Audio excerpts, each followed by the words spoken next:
What's up, y'all? Today I am going to be reviewing Daredevil Born Again, Season 1, Episode 1. So, yeah, let's get started. So, um, we'll start off with a breakdown of the episode. And just to let y'all know, this video will be a longer video. Or all of the Daredevil videos that I do on this series from now on will be longer videos. And all the videos will have spoilers in them. So, because this show is really hard to talk about without spoiling it. So, let's get started, and let's start with a breakdown. So, it starts with Matt, Karen, and Foggy going to Cherry, who's an NYPD detective, because Cherry's retirement party. Because Cherry is an NYPD detective who's retiring. So we get a lot of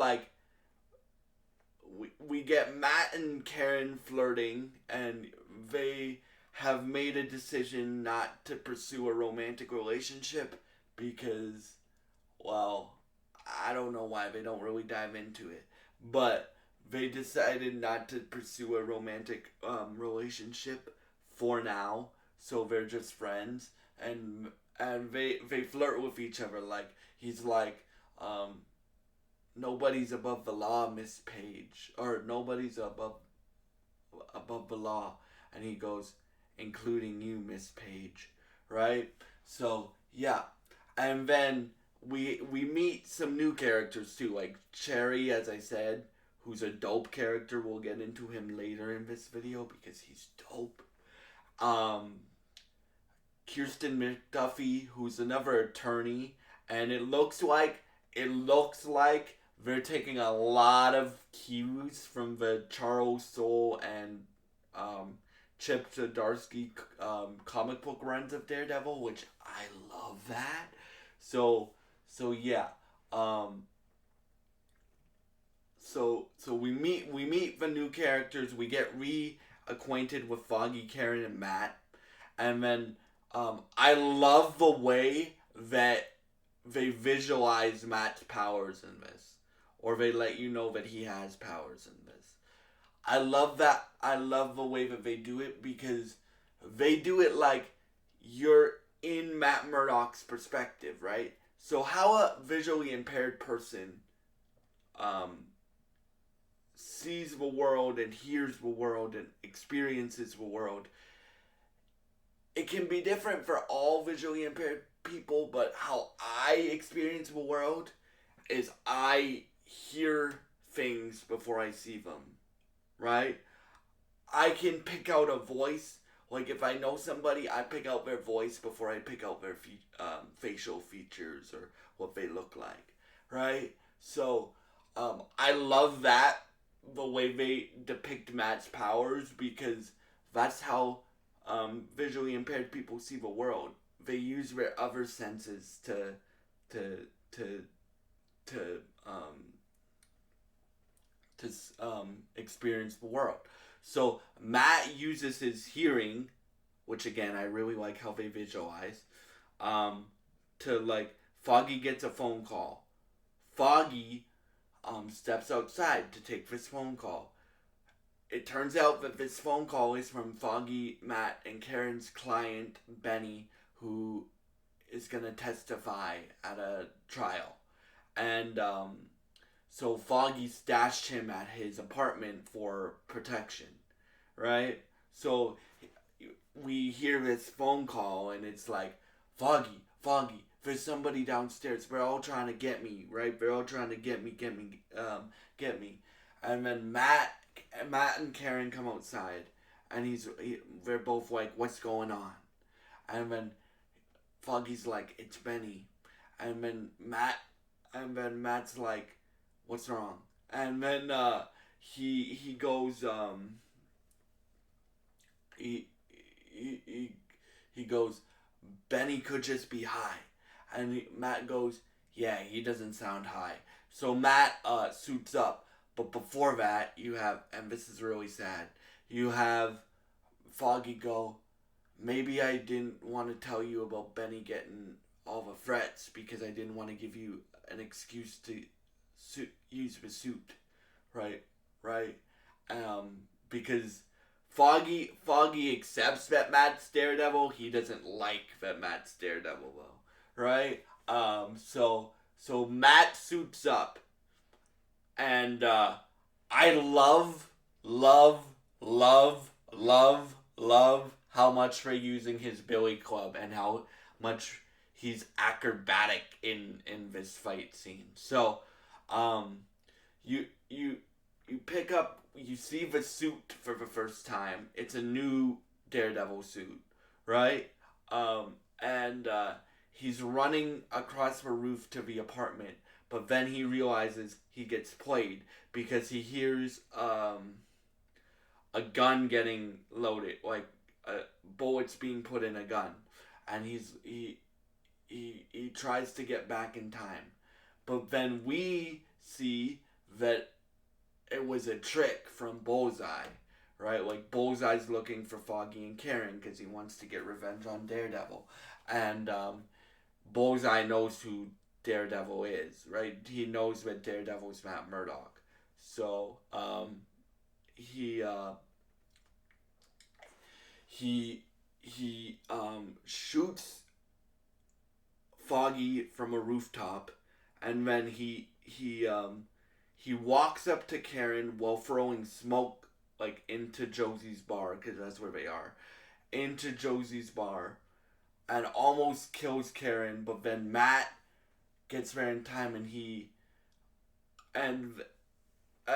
swings in with his billy club, kicks Bullseye down, and they're like having an all out drag out fight. Like this is like Daredevil when he's fully letting the devil out, right? Like he's still saving civilians and stuff, but he's like brutally beating Bullseye because Foggy gets shot, and yeah, it doesn't look good. We'll get to that in a minute because as Matt is fighting Bullseye, because they all, like, the Matt Murdock scenes, they all shoot it, and the sound is like you're in Matt Murdock's perspective.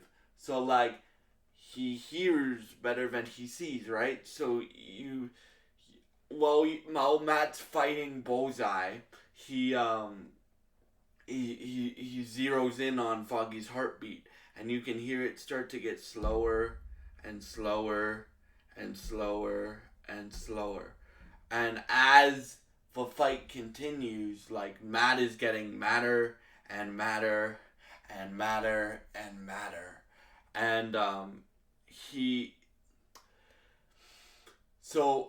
and Bullseye's just giving he's not giving no mercy, right? Like he's killing people left and right. Like he kills a few cops, then he kills a few civilians, then he knocks out a woman, and Matt's trying to chase him, like subdue him because Bullseye shot his best friend, and he's just trying to stop Bullseye, right? So they're fighting. And again, I love how much Matt is using his billy club here. Like, he's deflecting. He still has, like, a bunch of knives in him because Bullseye starts, like, ricocheting the knives and stuff like that. Like, he starts ricocheting knives and other objects off the wall.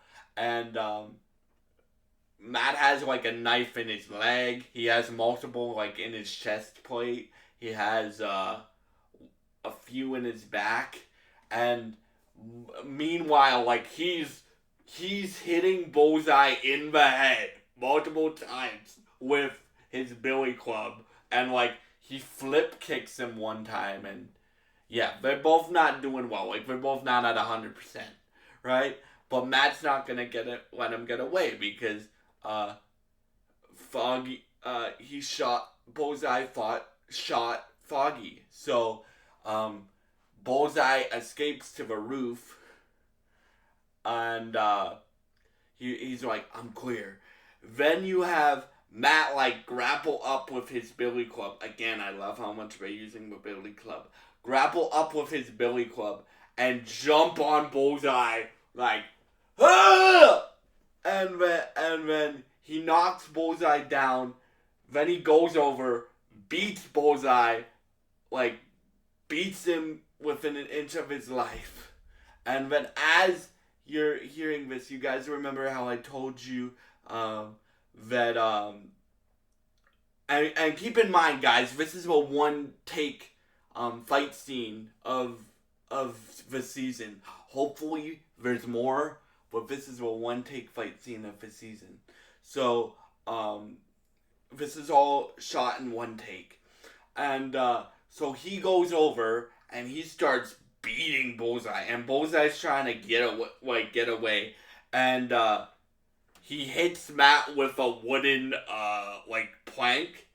He hits him, and then he tries to run away, off the roof, and Matt because as this fight is going on, Foggy's heartbeat starts getting continues to get slower and slower and slower and slower and slower, and you start to hear Foggy breathing like he has something in his chest because he just got shot, right? So and then it ends with, and this is really sad, y'all. I can't believe they started this way. This was my prediction, but I cannot believe they started this way. So Matt has Bullseye subdued, right? He breaks his arm, he beats him, he punches him, he rips his mask off, he punches him, he kicks him, he does all that stuff, right? They don't, when the showrunner of Daredevil Born Again said this is the most violent thing that Disney's ever done or Marvel's ever done, he wasn't lying. They both have, because Matt's still, keep in mind, guys, Matt is angry as hell, but he's he has knives sticking out of his whole suit, because he has a few in his leg, he has a few in his chest plate, he has a few in his back, right? And so Matt has Bullseye subdued, right? He's holding him, and he's basically Bullseye's done. Bullseye can't fight anymore because Matt beat him so bad, right? And then Foggy's heartbeat stops. First of all, I can't believe they killed Foggy! Again, that was my prediction, because I said to y'all,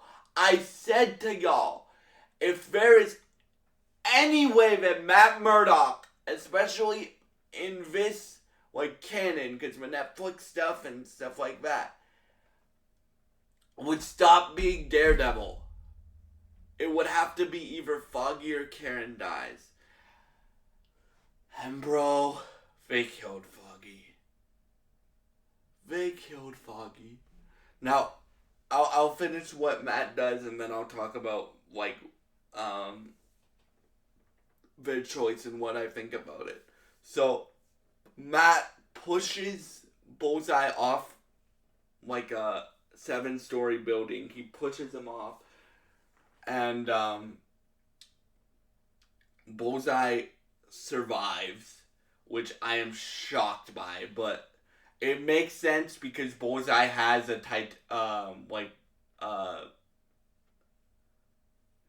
titanium, adamantium, vibranium spine. They don't specify it, but he's beat. Bullseye is beat to shit. Let's just put it that way. He's beat to shit, and then Matt's what? Before Matt pushes him off a building, he's and shout out to Charlie Cox and what's the guy that plays Bullseye's name? Wilson Bethel, because Wilson Bethel, he plays a psychopath really effing well, right? He plays a psychopath really effing well, right? And well, the first time I watched this episode like 4 times. The first time I watched this, I'm like, um, I'm like, Matt, kill him, Matt, kill Bullseye. He killed your best friend, right? So he pushes, he's like, why? Why? I can't do a good Charlie Cox, but the acting in that scene, like you can see Matt starting to get more nervous as they fight, but when it happens, Matt's like broken, right? And then he's like, why? Why? Why? And then he pushes Bullseye off a building, like a 7-story building, as I said. So Bullseye is incapacitated, and he he he he takes his mask off. He looks up to the sky, and my guess is that's because he's asking God, why'd you let this happen, right? And he Cherry runs up to the rooftop where Matt is, and Matt has his mask off, so he's like, Matt? And then Matt throws his mask off the building, and he's like, I'm done. Well, he doesn't say it, but you know he's done being Daredevil for a while.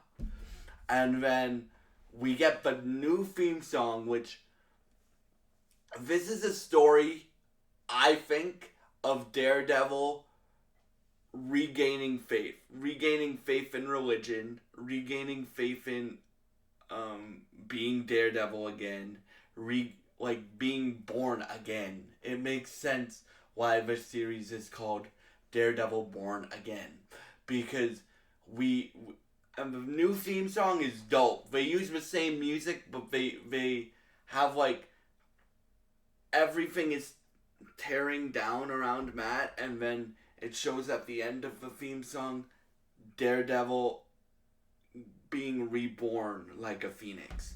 So yeah, yeah.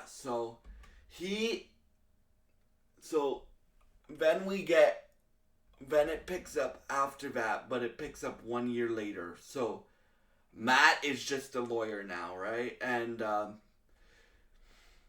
he's making himself breakfast, and they start teasing like um, the mayor of New York election is coming up, and there's a lot of different candidates and stuff like that.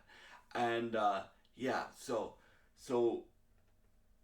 and then Matt is like looking for his suits, and I like the way that they portray this too. Like I like the way that they have Matt look for his suits, because he's feeling the suits, like he can tell what fabric it is and what part of the suit it is by the touch of it, which I do that sometimes too. Like I feel um, I feel things, and I can tell what they are, or where they are on the clothing, or on the object that I'm feeling. So I do that sometimes too. But yeah. So then we get our first like scene of Kingpin in the new series, right?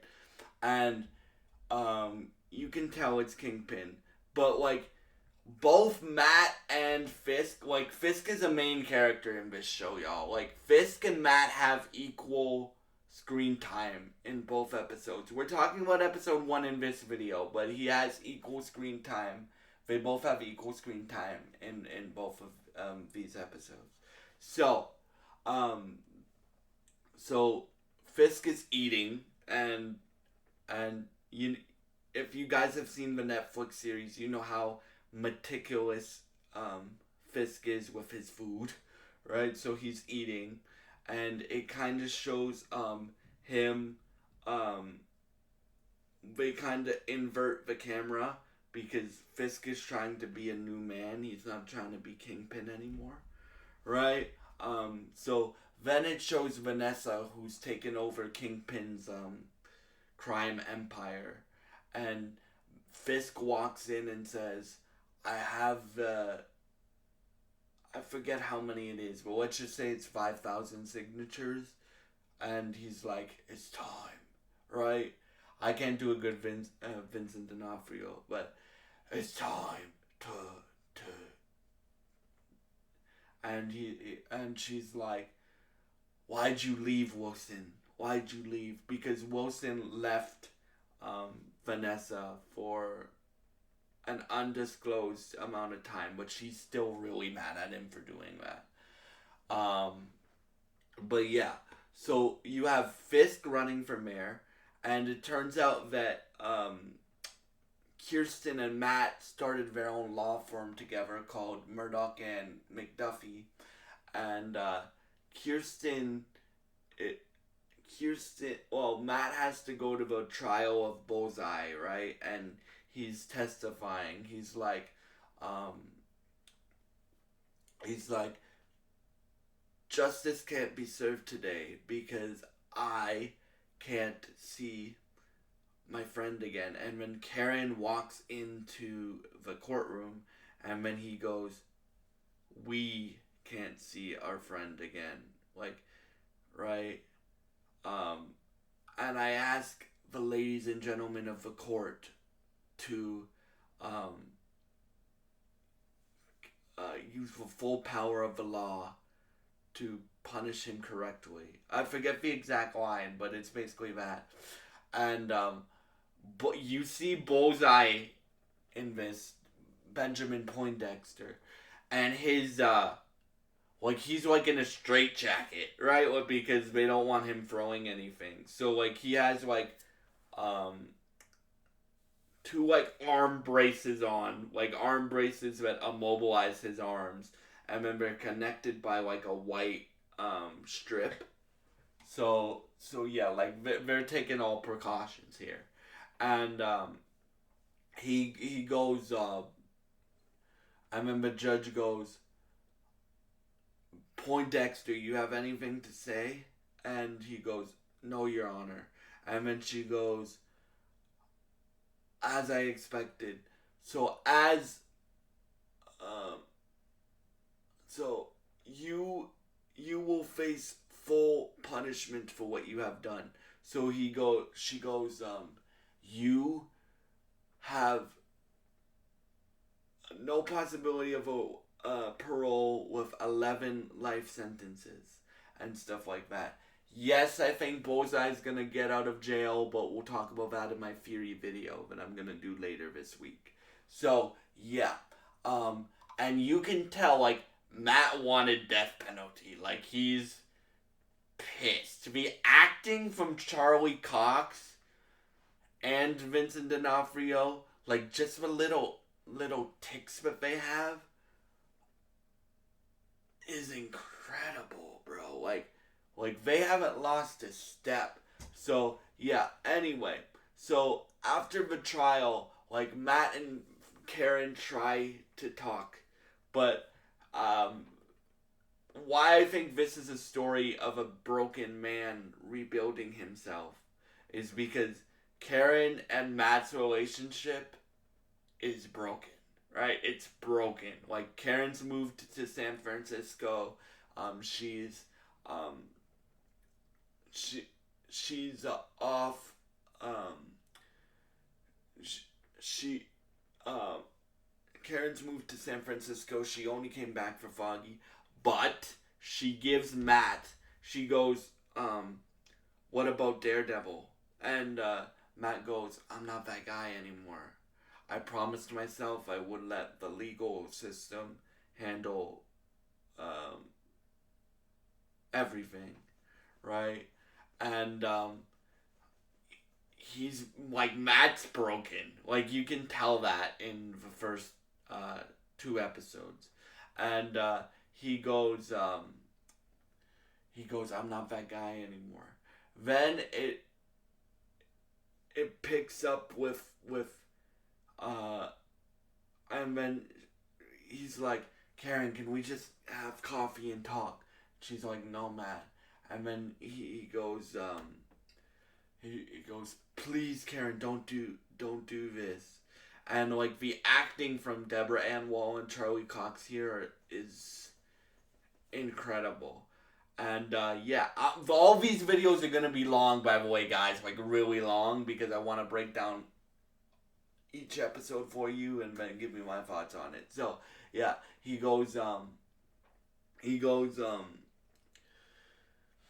please, Karen, and then she goes, Matt, I have something for you, and then you find out that his devil horn on his cowl broke off, and she picked it up from Josie's bar, and she hands it to him, and they start to play like the original Daredevil theme music, right?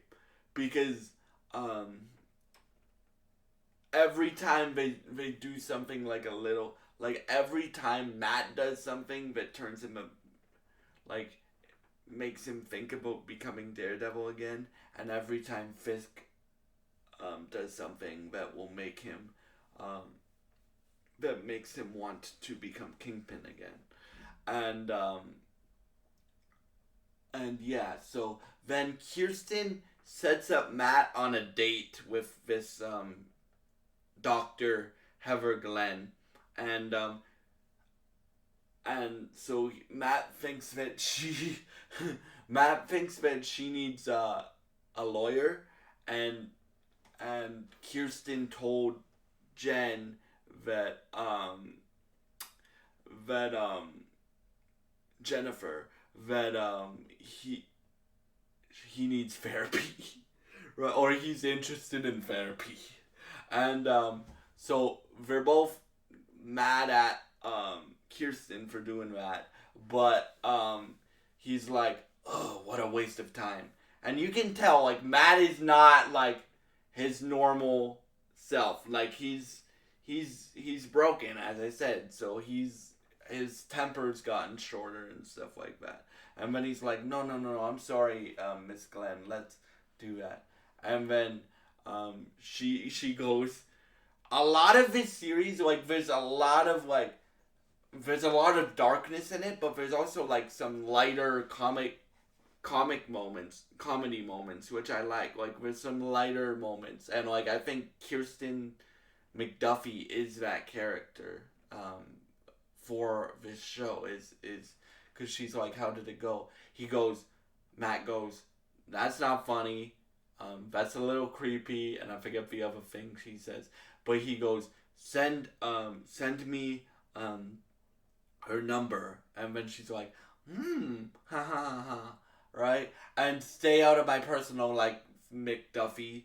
And yeah, and then he meets with Sherry again, because after he hears that Fisk is running for mayor, he calls Cherry, who's his private investigator now, and Cherry goes, I would have asked, I would have looked into Fisk even if you didn't ask me to, Murdoch, or something like that. And he goes, Matt goes, and this proves how broken Matt is at the beginning of this season, at the series. He goes, well, I guess this is what New York wants. They want a mayor like this. And then Sherry goes and says, that's a little bit cynical, Matt. And then he goes, should I continue this investigation? No. And he's like, and then one other thing they say is Matt's Sherry says to him, isn't like Fisk put a, like, he decapitated somebody's head, and that's a reference to season 1 when he used a car door on somebody who embarrassed him. Let's just put it that way. And but Matt, like, you can see how broken Matt is here, because Matt is still like grieving Foggy's death. He's still angry, right? So then it happens to, and then Matt decides to meet Fisk as Matt Murdock. So Fisk's security, right, is walking out of like a press briefing, and in episode 1, Fisk is still running for mayor, right? So um, basically, what happens is Fisk um, runs runs into Matt, and they decide to have lunch at a diner. This scene is my favorite scene in probably both episodes, but let's just say it's episode 1 for now, because I've watched episode 1 4 times. I've watched episode 2 once. And I will be doing a video on episode 2, breaking down everything in episode 2 as well. So, yeah. And so this is my favorite scene in episode 1. So they get to this diner, and they start off and shout out to Vincent D'Onofrio and Charlie Cox again, because they start off as like, it's been a while, right? And people are like, Matt's like, you've lost weight, gained muscle, your step is different, right? Like that's how Matt sees people, right? Like he can tell how much weight you lost. He can tell what shoes you're wearing. He can tell what like lip gloss you have and stuff like that. So that's cool how they again verbalize like Matt's powers, right? And he goes, I'm not gonna spar with you, Murdoch. And so they start talking, and then he's like, you have any children, Murdoch? Or Matt, you have any children? And he goes, no. And then he goes, you? And then he goes, no, I mentored somebody, and it didn't go very well. And he's like, I heard she shot you in the face. And then Fisk starts to laugh. And then as this scene happens, the tension builds, because Matt's like, Fisk is like, why are you not Daredevil anymore, right? And I had nothing to do with your friend's death because of a promise at the end of season 3. I won't go after yours if you don't go after mine, right? Like that was the promise. That was the promise that they made to each other. So he's like, I have nothing to do with your friend's death, and I heard you tried to kill Poindexter. And Matt nods his head, and he goes, when I am mayor, I am not going to tolerate people in costumes anymore. And Matt goes, and this is probably the best lines in the episode. He goes, I believe in grace. When you tell me you are a new man, I say fine.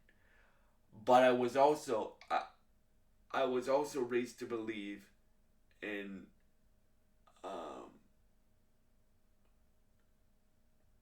injustice. I forget the word that he says, but it's like I was also raised to believe in stuff. So he basically says, if you step out of line, I'll be there. And then he's like, which one, Matt Murdock or your other half?